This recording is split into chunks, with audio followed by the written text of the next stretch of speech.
Hey, it's time to talk about how to get things done when you're feeling overwhelmed. Because let's be honest, I've spent more mornings than I care to admit sitting in my car in the Walmart parking lot, just breathing, trying not to cry, with a to-do list that is longer than a 5-year-old's Christmas wish list. And if you're drowning in responsibilities, feeling paralyzed by the mountain of tasks in front of you, this video is going to help so much. I have spent the last 10 years learning how to regulate my emotions to actually perform past overwhelm. And today I'm going to share the exact strategies that I use that help me to go from the constant emotional shutdown to consistent action, even on my worst days. The first thing that I want to talk about is learning to name and normalize your emotional state instead of fighting it. When you're overwhelmed, your brain is literally in a stress response, and that foggy, paralyzed feeling isn't laziness or weakness. It's your nervous system doing exactly what it's designed to do when it perceives anything that might be like a threat. The problem is it doesn't understand that it's not a saber-toothed tiger that's at your back door or a bear or a snake by your foot. It's a kitchen full of dishes. It might be an overdue bill. And it could be something like a child's science experiment that is demanding your attention. And your brain is telling your body that it's a threat and it stimulates your nervous system. For years, I would try to power through this with caffeine, self criticism, and sheer willpower. I tell myself, just do it already. Why can't you seem to handle this? It seems like everyone else is able to handle their emotions just fine and get things done, but beating yourself up when you're already down only intensifies the stress response and it makes it harder to function. What actually works is saying aloud to yourself, I'm feeling overwhelmed right now, and this is completely normal given everything on my plate. The simple act of naming what you're feeling has scientifically been proven to reduce the intensity of any emotion. It moves activity from your amygdala, which is the emotional center, to your prefrontal cortex, which is the part of your brain that organizes, thinks rationally, plans things. It has your best future self in mind.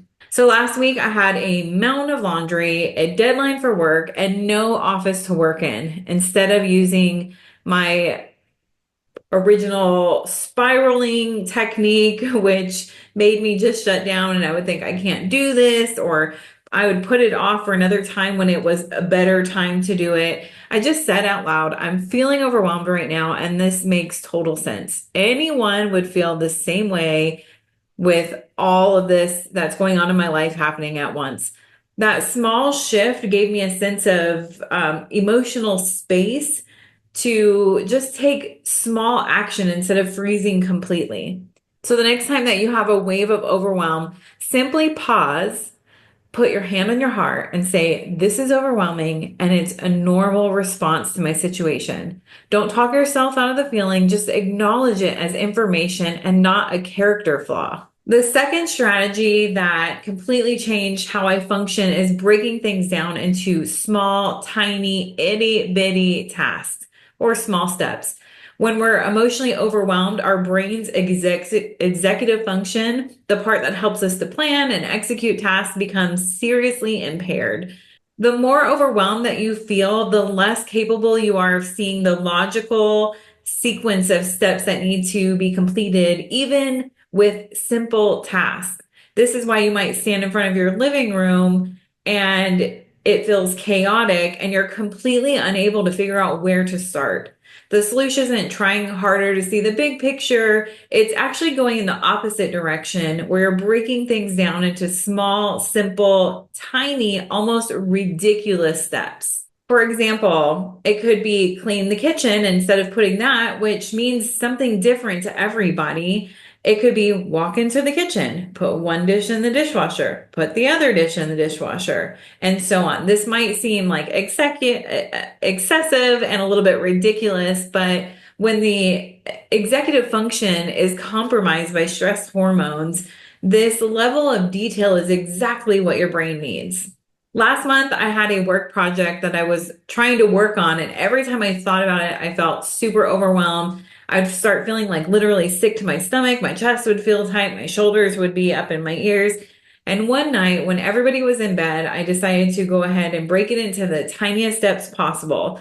And I didn't start with write the workshop. It was open laptop, open document, write one sequence about the first point, and so on. The next day, I was able to complete the entire project by following my micro steps, even through the emotional overwhelm that was still present. So give this a shot by thinking about an overwhelming task and write down every single micro step and give yourself permission just to do the first thing. You'll be amazed at how often completing that tiny first step just builds that momentum for you to keep going. Here's something that took me way too long to understand. Overwhelm isn't just a feeling, it's a physiological state in your body. When your nervous system is stuck in a stress response, no amount of positive thinking or to-do list optimization will help if you don't address the physical component. I used to think things like deep breathing and mindfulness were just fluffy, woo-woo things that I didn't really have time for, or maybe that even didn't work, is kind of one of the thoughts that I would have. But I've learned that they're actually practical tools that reset my nervous system so my brain can get back online and function the way it's designed to. I would say these practices are more like jumper cables for a dead battery than a woo-woo practice. Some of the pattern interruptions is what I call the reset of the nervous system. It's just a pattern interruption of the cycle of stress hormone. Could include alternating nostril breathing. I know that sounds ridiculous, but it really does work. You could do 60 seconds of vigorous movement, like jumping, just flailing your arms up and down, anything that gets your body moving. You can splash cold water on your face. You can take 5 deliberate shoulder rolls and take deep breaths while you're doing that. I seem to do that one a little bit more often than anything else, but even just getting my body moving or the alternate nostril breathing, it takes you out of emergency and helps your brain to get back online.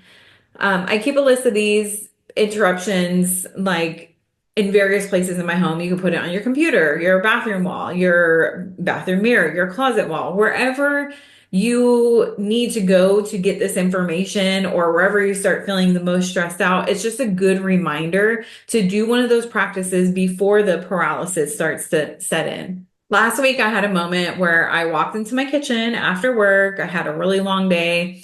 I saw that there was a mess. I remembered the dinner that I had not planned, and no one magically just made the dinner for me. And I started feeling my chest tighten and that familiar feeling of I cannot handle doing it all. Like I started to really ruminate about all the things. But instead of freezing, I immediately just shook out my entire body while I was sitting in the kitchen. My dog looked at me like I was a little crazy, but that's okay. And just in those few seconds of movement, it shifted my physiological response enough that I could start thinking clearly and remind myself that the task is getting dinner done, not making it mean that people don't care about me or that I do everything. It's just getting the task done. So you can start by choosing one of these pattern interruptions that appeals to you and commit to using it and the next time you start feeling overwhelmed. The key to really use these patterns is to catch that overwhelmed feeling early before you are completely hijacked by your stress hormones. For so many years, I operated in the all or nothing mindset. Either I did everything on my list and I was a complete success, or I didn't accomplish everything and I felt like the day was a failure. Even though things were getting marked off on my list, I just hadn't completed everything.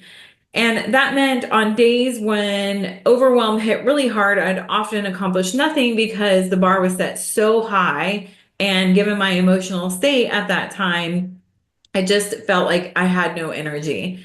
So, one thing I want to introduce you to is the minimum viable day, which is a completely different approach. Instead of like a massive to-do list, you can have a list that have 3 tiers. You have the list that's like non-negotiable, have to do, like keep your kids alive, do your laundry, which laundry could be on another list, but for me, I like to keep up with it. So it is a non-negotiable, but feeding my family, taking my kids to where they need to be, going to work. Those are like the non-negotiable things. And then tier two would be the I want to do these things, which is like they're on my list, they need to be done, and they would propel other areas of my life to move forward. And then there's the tier three, which is that would be nice to do. But these are things that could be easily postponed or moved to a different day or whatever it is, even be taken off of your list if you decide that you don't want to do them. So on good days, I might work through all three tiers, but on days where I'm struggling and I feel super overwhelmed, I focus exclusively on that first tier and I count the day complete and successful if I just accomplish those basic things. Even with having these three tiers, I accomplish more overall because I have fewer total shutdowns where nothing at all gets done because I just feel overwhelmed. I can't get out of bed. My brain just wants to hide from the world. The past few months, we've been dealing with like Helene. It hit our town, and there was catastrophic events. My in-laws came to live with us. My mother-in-law ended up passing away. She collapsed in our home, and it just caused so much emotional overwhelm for me. Initially, adrenaline was running the show, but after adrenaline stopped, I started feeling those stress hormones, and I was feeling my anxiety go through the roof. And these are the days that I'd use the minimum viable approach and still manage to keep like the essential aspects of my life moving. Was my house spotless? No. Did I make elaborate meals for my family? No. But I did my work deadlines, my family's basic needs were met, and I didn't spiral into that shame cycle that used to extend my periods of doing nothing or overwhelm and shut down for days or even weeks.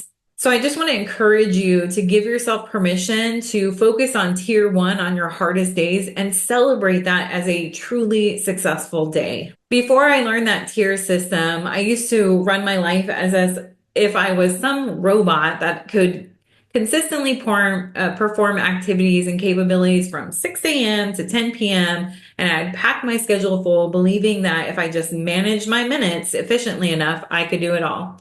This completely ignored the fact that I am a human with emotions and illness. I do have autoimmune that affects my thyroid, and that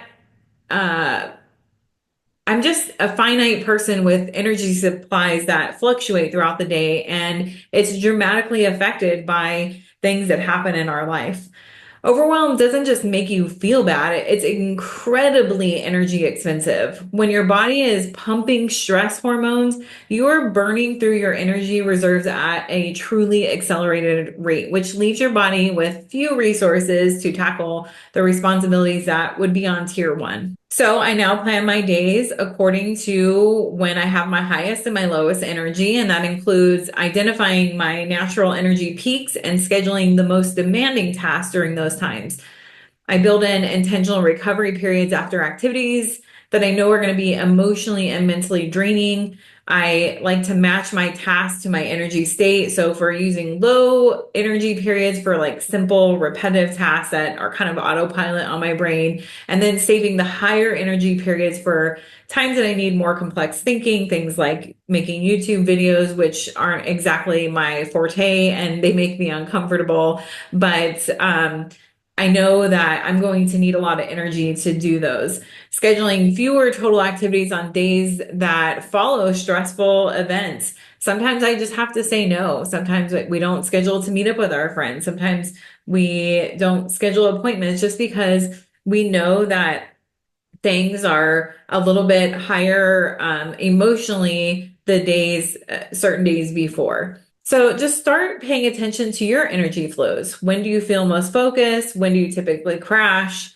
Once you have this awareness of your own body, you can experiment by rearranging your day, like even just one day next week to better align with your energy stores, and then building in those crucial recovery periods. Taking control of your life when you're feeling emotionally overwhelmed isn't about pushing harder or becoming a different person. It's about working with your brain's natural responses instead of fighting against them. Start with just one of these strategies this week, whether it's naming your emotions without judgment, or breaking tasks into micro steps, or incorporating pattern interruptions, or defining the minimum viable day for you, or even aligning your schedule with your energy peaks and drops. Each small shift in how you respond to overwhelm really builds your capacity to function through the difficult emotions, creating momentum that carries you forward even on your hardest days.